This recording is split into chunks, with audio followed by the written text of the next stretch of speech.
Army Chief General M.M. Naravane is on a two-day visit to Ladakh to review the latest operation situation amidst the heightened military tensions with China after India's soldiers occupied heights on the southern bank of the Pangong So, Chushul sector over the weekend.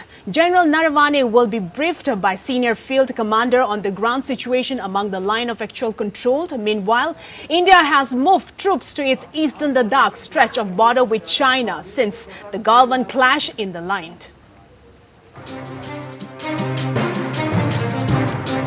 India's decision to move troops to the eastern district of Anjo in Arunachal Pradesh state raises the prospects of a wider face-off with China, though both government and military officials in India have ruled out any imminent confrontations. Arunachal Pradesh was at the center of a full-scale border war between India and China in 1962, and security analysts have warned that it could become a flashpoint again. Walong and the Chaklagam areas in Anjo have been identified as most vulnerable, and accordingly, more troops are stationed in the area. The Indian Army has changed its posture from border management to securing the border on the 1,597-kilometer line of actual control in Ladakh after People's Liberation Army aggressions in the Chushul sector, followed by additional inductions of troops and support elements. The PLA Air Force activity has gone up in the occupied Aksaya Chind area, with positions being militarily strengthened. The Indian Army is now in a secure border mode to re-empt any Chinese PLA transgressions in the vulnerable areas of Ladakh. The repositioning of the Indian forces have been done to take the Chinese aggressions into account in the area and to ensure that all positions are defended, sources said.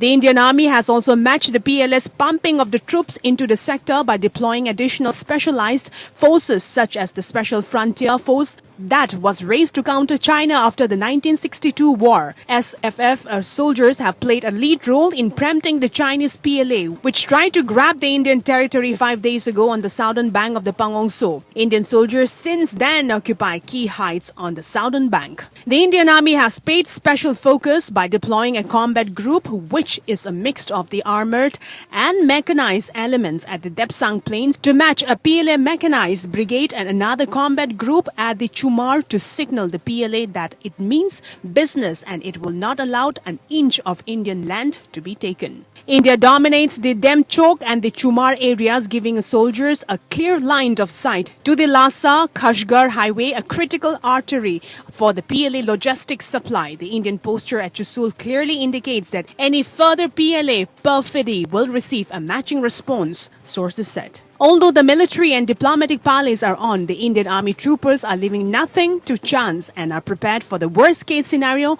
with the decision taken on the spot and not by the headquarters. Bureau Report.